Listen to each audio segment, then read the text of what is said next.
Jadi industrialisasi pedesaan ini yang sebenarnya kita harus masuk ke sana. Kalau kita mau bicara mengenai kemandirian ekonomi desa, sudah tidak lagi raw material, sudah harus jumping ke arah industrialisasi. Dana desa itu berarti 5 tahun kan 5 miliar. Betul. Satu desa. Cuma seringkali dikapitalisasinya itu adalah setahun. Mungkin tidak kalau kita kapitalisasi 5 tahun.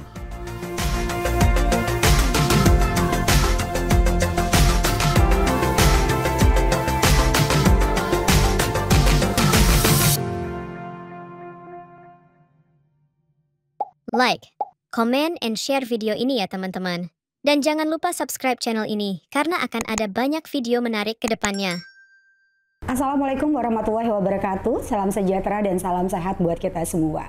Hai Sobat Mes, semoga semua dalam keadaan sehat walafiat ya. Dan ketemu lagi dengan aku Rista Swastika yang akan memandu edisi podcast kali ini. Dan di edisi kali ini kita akan membahas tentang membangun kemandirian ekonomi desa. Sobat Mes, seperti yang kita ketahui, membangun kemandirian ekonomi desa merupakan tujuan yang sangat penting untuk mewujudkan kesejahteraan masyarakat dan pemerataan pembangunan di Indonesia. Tapi sudah pasti untuk melakukan itu bukan satu hal yang mudah. Nah, hari ini Rista nggak sendiri karena Rista kedatangan narasumber yang luar biasa. Beliau adalah Bapak Samsul Widodo selaku staf ahli Menteri Desa. Tanpa menunggu lama, kita langsung sapa saja beliau. Assalamualaikum Bapak. Waalaikumsalam warahmatullahi wabarakatuh. Apa kabarnya hari ini Pak? Sehat, alhamdulillah. Sehat ya, alhamdulillah. Dan ini udah banyak banget pernak-perniknya nih Pak. Kebiasaan harus di depan laptop. Harus di depan laptop, betul. Karena memang saat ini kan memang dunia sudah beralih ya Pak ke digital gitu ya. Betul. Tapi Pak, hari ini kita mau bahas tentang membangun kemandirian ekonomi desa. Tapi Sobat Mes, pengen tahu terlebih dahulu, seorang Pak Samsul Widodo ini setiap hari ngapain aja aktivitasnya Pak? Pagi-pagi udah di kantor, sekarang udah podcast nih bareng Rista, silakan Pak. Ya, apa ya?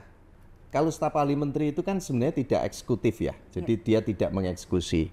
Jadi sifatnya lebih ke advisory, memberi masukan, mungkin melakukan riset kecil, memberi masukan ke pimpinan dan sebagainya. Dan saya punya kebiasaan, mungkin kebiasaan jelek ya, habis sholat subuh jam 5 itu, saya biasanya nulis gitu ya, nulis pendek gitu kan, hanya beberapa paragraf terhadap isu-isu terkini, saya komen, terus saya sebarkan lewat grup-grup WhatsApp, karena orang sekarang malas baca panjang, betul, gitu kan. Jadi bacanya pendek-pendek. Kalaupun toh ada paparan, saya potong paparan itu mungkin 1 slide, 2 slide saya tampilkan, begitu. Oke, luar biasa ya Sobat Mes ya. Kebiasaan buruknya adalah menulis informasi yang luar biasa yang diberikan, disebarkan gitu ya. Karena ini adalah informasi yang oke. Biasanya kalau Sobat Mes kebiasaan buruknya adalah bangun tidur buka handphone Pak. Oke, baik Pak, hari ini kita mau bahas tentang membangun kemandirian ekonomi desa. Seperti yang tadi Risa bilang, kalau kita bahas tentang ekonomi desa gitu ya, ini bukan satu hal yang mudah. Dan bisa jadi Sobat Mes yang nonton hari ini juga belum paham gitu ya kan Pak Widodo gitu. Ngomongin tentang pemberdayaan ekonomi desa, itu tuh seperti apa ya Pak? Ya, sebenarnya kalau misalnya kita lihat ya, kalau dari sisi pendekatan pemerintah, dari sisi pendekatan pemerintah itu namanya IPM misalnya, Indeks Pembangunan Manusia. Indeks Pembangunan Manusia itu ada 3 aspek. Satu adalah pendidikan, kedua adalah kesehatan, dan ketiga adalah daya beli sebenarnya. Jadi artinya adalah bahwa satu, pendidikannya baik, kesehatannya baik, dan produktivitasnya baik sehingga mereka mempunyai daya beli. Itu kalau kita bicara dari sisi bahasa teorinya di itu. Nah, kalau kita bicara mengenai kemandirian ekonomi dan sebagainya, sebenarnya kalau kita lihat bahwa mereka punya bahan pangan, mereka punya produktivitas, mereka punya bahan pangan. Cuma mereka kan nggak punya uang cash. Nah, problemnya adalah bahwa mereka punya kelapa, mereka punya beras, mungkin mereka nggak punya ikan, atau mereka tidak punya sabun, atau nggak punya sampo. Mereka harus jual beras, dapat uang, baru mereka beli itu. Nah, ini yang sebenarnya seringkali kita agak sulit berhadapan dengan situasi di mana tekanan teknologi yang begitu deras Bahkan orang desa sudah mengenal skincare, gitu kan.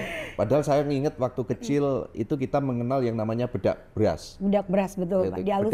Dihalusin dulu dan sebagainya, terus bikin mangir untuk scrub dan sebagainya, itu memang tradisi zaman dulu. Sekarang diolah dengan teknologi, dengan kimia, dan tampil dengan wajah yang berbeda yang sebenarnya bahan-bahannya ada di desa. Nah, kalau kita bicara lebih jauh sebenarnya mereka harus mampu untuk memenuhi kebutuhannya.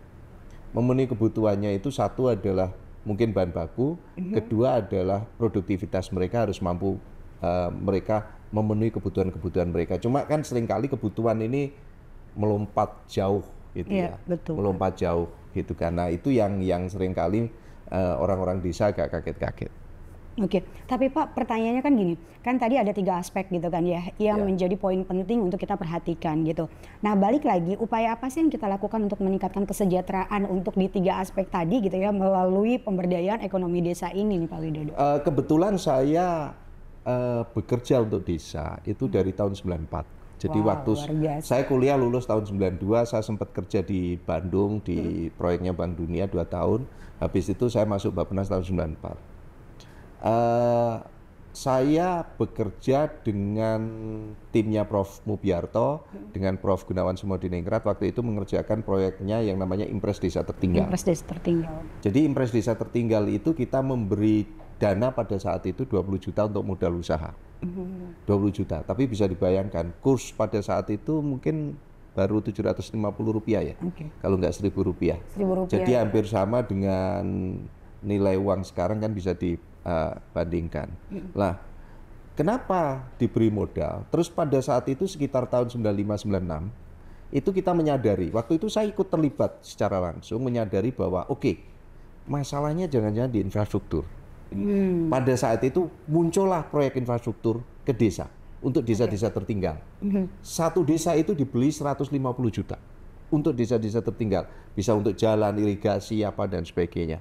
Jadi tadinya itu modal usaha untuk menggerakkan aktivitas ekonomi, terus menyadari ada isu infrastruktur, diberilah infrastruktur. 95-96. Nah, 97 itu ada namanya proyek yang namanya program pengembangan kecamatan. Jadi itu boleh untuk infrastruktur, boleh untuk aktivitas ekonomi, tetapi di klaster, misalnya 5 desa, 10 desa. Karena ternyata produktivitas di desa itu kecil. Lahan mereka kecil, tidak bisa memenuhi skala ekonomi, sehingga bisa di klaster. Terus sampai sekarang berubah nama dan akhirnya berhenti di tahun 2013, 2014 muncullah dana desa. 2015 muncullah dana desa. Jadi perjalanannya begitu panjang ya, Pak ya. Tetapi yang saya lihat adalah apakah perjalanan ini kita menjadi lebih advance atau perjalanan ini ternyata kita stuck. Atau jangan-jangan kemunduran, enggak juga. Enggak baik juga kalau kita bilang kemunduran gitu ya. Tetapi dari sisi anggaran itu semakin besar. Dari sisi anggaran semakin besar, dari sisi kewenangan semakin besar diberi kewenangan kepada desa. Itu. Tetapi perubahan terlihat itu hanya di infrastruktur. Ketersediaan infrastruktur menjadi lebih banyak, lebih baik. Tetapi dari aktivitas ekonomi kita tantangannya masih berat. Tantangannya masih berat. Jadi kalau misalnya dari kita lihat dari perubahan infrastruktur itu udah mengalami kemajuan lah gitu ya, Pak Widodo ya. Dari semua desa-desa tadi gitu ya, udah mulai dari yang kita klasterin gitu kan ya. Nah, tapi kalau misalnya untuk mengembangkan dari sisi atau menggerakkan dari sisi ekonomi atau bahkan masyarakat desa ini melihat potensi lokal, ini masih penuh tantangan gitu ya Pak Widodo ya. Jadi saya selalu ambil contoh alpukat. Saya sejak kecil itu ya orang desa lah biasa mengkonsumsi alpukat. Alpukat itu kan selalu secara umum dilihat hanya ada 2 produk. Satu adalah dijual alpukat segar, dimakan begitu saja. Kalau dulu saya kecil ditaburin gula. Kedua adalah jus alpukat. Kita belum sampai alpukat kita buat tepung, sehingga nanti kita bisa membuat brownies alpukat ataupun pizza alpukat dari alpukat gitu ya, karena sudah kita buat tepung, atau avocado cheesecake gitu ya, cheesecake tetapi bahannya adalah tepung alpukat gitu ya, mungkin 50% tepung alpukat lah. Kita belum masuk ke sana. Itu yang saya sebenarnya highlight bahwa industrialisasi pedesaan. Jadi industrialisasi pedesaan ini yang sebenarnya kita harus masuk ke sana. Jadi saya ambil contoh begini. Ada perbedaan yang signifikan antara generasi saya, generasi X gitu ya. Saya tidak termasuk yang baby boomer gitu ya. Generasi X dengan generasi milenial. Generasi X, kita itu mendapat bahan pangan itu dari mana-mana. Jadi di samping ibu saya almarhum juga masak. Terus kita main dengan temen, ada jambu tetangga setengah mateng pun kita ambil gitu kan, sambil lari-lari pulang sekolah. Terus kita main ke sungai sambil mancing, mandi, ada ikan kita bakar. Kita main ke sawah, dapat kepiting, kita manjat pohon, ada telur burung, kita makan. Begitu variatif nutrisi yang masuk ke tubuh generasi X pada saat itu. Generasi milenial, nutrisi itu hanya di meja makan. Setuju, Pak. Hanya di meja makan. Artinya apa?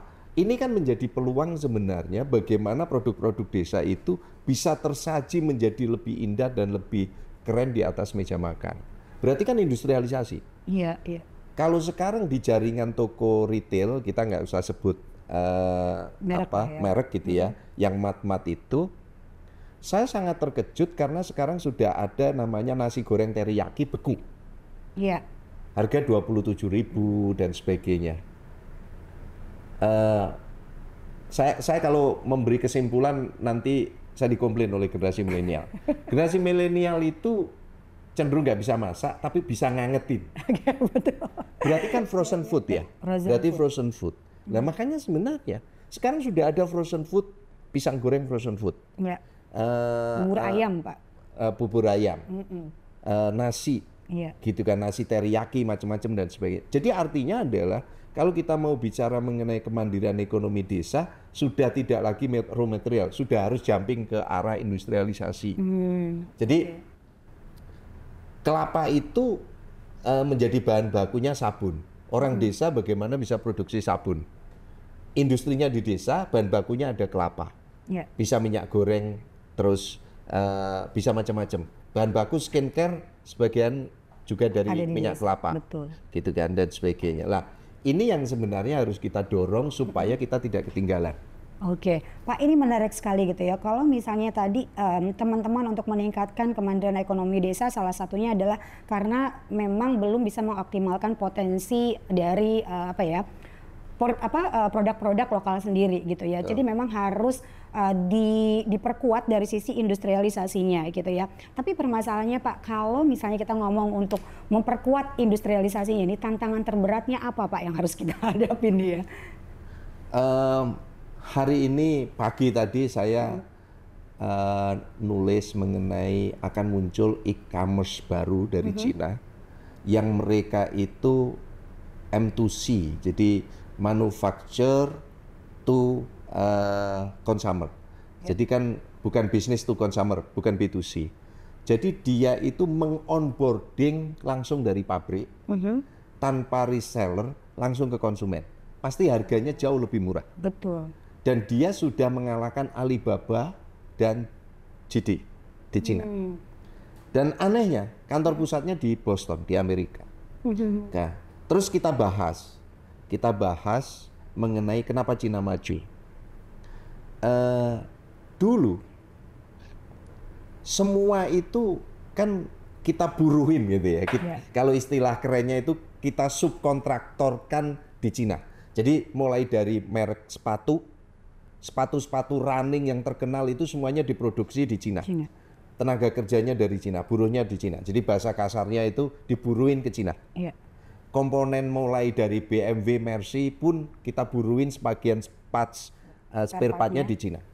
Dan apa yang terjadi?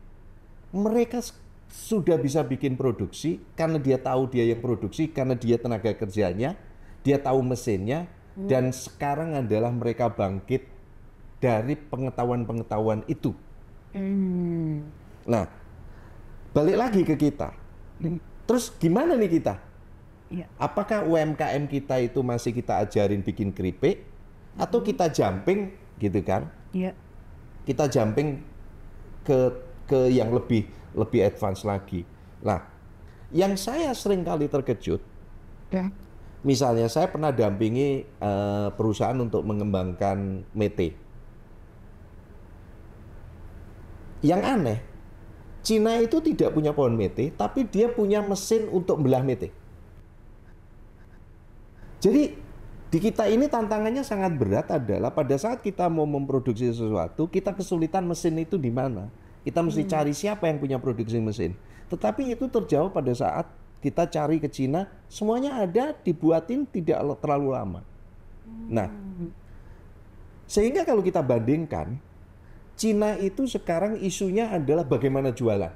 Dia tidak punya isu lagi di produksi. Bagaimana jualan? Di kita itu masalahnya masih panjang. Ada yang sudah pinter tinggal jualan. Ada yang mereka masih punya isu logistik karena kita 17.000 pulau. Jadi kalau misalnya kita ngirim kopi Papua, gimana caranya kopi Papua bersaing dengan kopi Ijen? Marketnya ada di Jawa, barangnya ada di Papua. Nah, terus dari sisi konsolidasi produktivitas, kita kecil-kecil dan sebagainya. Nah, ini yang sebenarnya menjadi sangat mengkhawatirkan, gitu kan? Sangat mengkhawatirkan, itu kan? Ya kalau kita tanya kita harus optimis, iya kita harus optimis, tapi kan punya realitas, berarti ada banyak hal yang harus kita perbaiki. Harus diperbaiki ya Pak. Oke, ini menarik sekali gitu kan ya Pak. Berarti kalau misalnya tadi kita bandingkan dengan Cina, karena tadi semua diproduksi sama Cina dan Cina mempelajari, akhirnya mereka bisa dulu dia jadi buruhnya gitu jadi ya. buruhnya. Jadi tapi kan jadi ahli. Jadi ahli, betul. Sehingga sekarang semua peralatan ada di China. Iya. Dan orang menjadi ketergantungan dengan China. Betul. Harusnya hal ini bisa diadopsi ke Indonesia, betul ya Pak ya. Tapi tantangannya lagi-lagi nggak mudah Pak. Sebenarnya tantangannya apakah dari sumber daya manusianya, apakah dari peraturan pemerintahnya gitu ya Pak. Apakah tadi memang dari sisi transportasi, akomodasi dan lain-lain, ini juga berpengaruh Pak. Karena kalau kita ngomongin tentang membangun kemandirian ekonomi desa, lagi-lagi kita berkesinambungan nih Pak dengan masalah keuangan gitu ya. Karena ini kita ngomongin dengan ekonomi gitu ya. Selalu ada gap antara pedesaan dan kota gitu. Oke, apakah memang butuh perhatian khusus gitu ya untuk meningkatkan knowledge-nya dari masyarakat kita yang di desa gitu ya. Kemudian mereka juga jadi lebih paham bagaimana untuk memasarkan produk-produk yang ada saat ini gitu. Sebenarnya apa sih Pak langkah konkret yang harus dilakukan nih Pak? Itu tadi isu-isu yang kita bahas. Sekarang kita bicara apakah kendalanya ada uang atau tidak. Iya. Dari 2015 sampai sekarang dana desa itu sudah total 600 triliun. Wow. 600 triliun. Jadi ini cukup besar sebenarnya. Lah, 600 triliun. Rata-rata satu desa 1 miliar. Oke. Ada beberapa hal yang menurut saya bisa diperbaiki ke depan. Dana desa itu berarti 5 tahun kan 5 miliar. Betul. Satu desa. Cuma seringkali dikapitalisasinya itu adalah setahun-setahun. Jadi 1 miliar habis, tahun depan 1 miliar habis dan sebagainya. Lah, ada praktek-praktek yang menarik. Misalnya, kemarin saya webinar dengan Universitas Muhammadiyah Lombok. Mereka membahas mengenai potensi untuk bikin perusahaan pakan ternak, terus bikin peternakan ayam telur. Karena mereka banyak datang dari Jawa Timur, pakan ternak juga. Saya sampaikan, di NTB itu dana desa 1 triliun setahun. 1 triliun? 1 triliun, total seluruh NTB. Oh, total seluruh ya? Seluruh NTB, 1 triliun. Kalau itu 1 triliun, aturan di dana desa itu minimal 20% untuk ketahanan pangan. Berarti kan ada 200 miliar. Iya, betul. 20% loh. Iya. Ada 200 miliar. Kalau 200 miliar itu mereka sepakat, oke, Kita semuanya bikin setiap desa bikin peternakan ayam. Peternakan ayam, kalau misalnya 1 miliar tadi 20% ada 200 juta. Kalau mereka bikin peternakan ayam, petelur, itu 200 juta dapat 1.000 ekor. Dengan ayam yang siap bertelur. Jadi ayam umur 14 minggu. Kan nanti bertelur sekitar 18 minggu atau 20 minggu. Berarti setiap desa akan mandiri telur. Karena ada sekitar 1.000 telur setiap hari. Sehingga mampu memenuhi itu. Lah baru nanti kita cek surplus atau minus. Kalau surplus berarti kan kita cari market. Kalaupun toh masih surplus, kenapa nggak diolah menjadi tepung telur? Menarik, Pak. Kita impor tepung telur rata-rata hampir 15.000 ton dari India. 15.000 ton itu berarti kali 5. Karena 5 kg telur itu jadi 1 kg tepung telur. 5:1. Jadi sekitar kalau itu berarti membutuhkan sekitar 100.000 ton. Jadi ini yang tidak pernah, ya bukan tidak pernah, seringkali kita diskusikan secara teori. Tapi sulit untuk dilakukan atau bagaimana nih, Pak? Ya itu tadi bahwa jujur saja gitu ya, sistem politik kita ini rumit. Sistem politik kita rumit. Jadi dan apalagi desa sekarang sudah mulai politiking. Diakui atau tidak, desa sudah mulai politiking. Gitu kan. Jadi sudah sampai di level itu.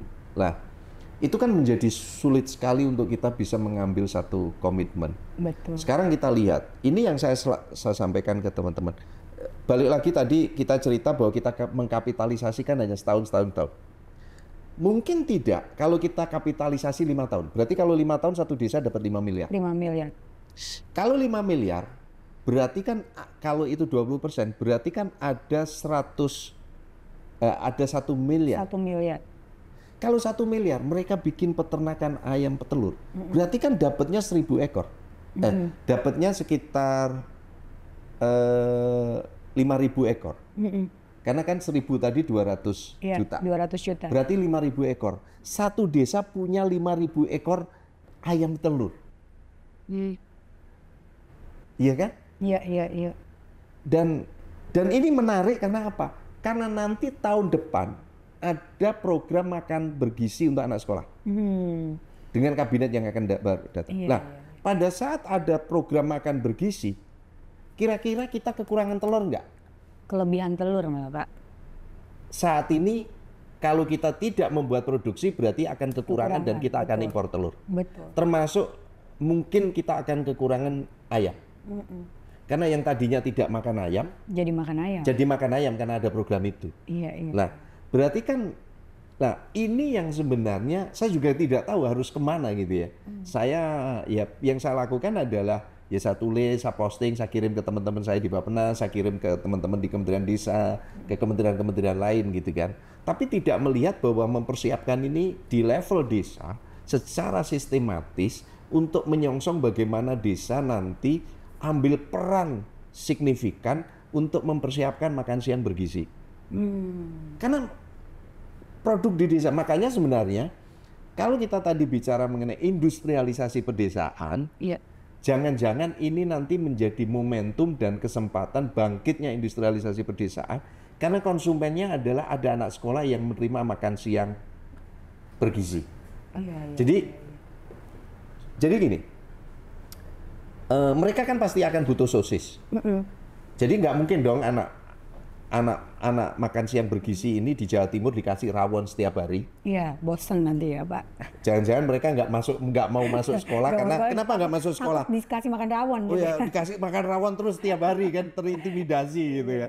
Gitu kan. Jadi rawon bukan sesuatu yang istimewa. Jadi karena setiap hari terintimidasi. Lah, berarti mungkin ada butuh untuk nugget. Bisa bikin ikan lele, ayam jadi nugget, sosis dan sebagainya. Lah, bagaimana dana desa ini dikapitalisasi ke depan, pemerintah beri alat-alatnya, nanti dipotong dari dana desa mereka setiap tahunnya. Luar biasa itu ide. Karena Karena kan 5 tahun dia pasti dapat. Iya. Tinggal ya udah dia bangun nih industrialisasi peternakan ayam petelur. Baru nanti dipotong dari dana desa tahun berikutnya, tahun berikutnya, tahun berikutnya. Sehingga produktivitas sudah terjadi di tahun pertama. Yes. Setuju. Nah, cuma kan akuntansi pemerintah ini kan bukan Beda sesuatu hitungannya, yang Pak. biasa. Betul. Tetapi mestinya Bukan satu hal yang mustahil untuk dilakukan ya, gitu kan. ini ya, Pak? bisa dilakukan. Gitu. Jadi makanya itu tadi, dana desa uangnya sudah banyak. Kalau kita bicara mengenai ada uang atau tidak, tinggal pengetahuan dan peluang sudah ada. Nah, tinggal bagaimana didorong ke arah sana. Oke, Sobat Mes, ini menarik sekali gitu ya, bahwa tadi Pak Widodo juga sudah memberikan advice gitu ya, salah satu bentuk yang sebenarnya bisa menjadi sebuah terobosan gitu ya, karena memang ada peluangnya gitu. Tapi balik lagi kalau kita bicara tentang regulasi nih Pak Widodo gitu ya, bagaimana hubungan dari masyarakat desa sendiri gitu ya dengan pemangku adat di sana gitu kan. Apakah memang ada quote unquote gitu ya, salah satu penyebab desa tidak bertumbuh dan segala macam ini ada terkaitan dengan yang kata Bapak tadi, wah sekarang desa udah politik gitu kan ya. Tidak hanya cukup dengan digitalisasi, Ya. kita itu membutuhkan sistem logistik. Pernah tidak berpikir antar kepala desa ini kerjasama untuk beli beras ke desa sebelah?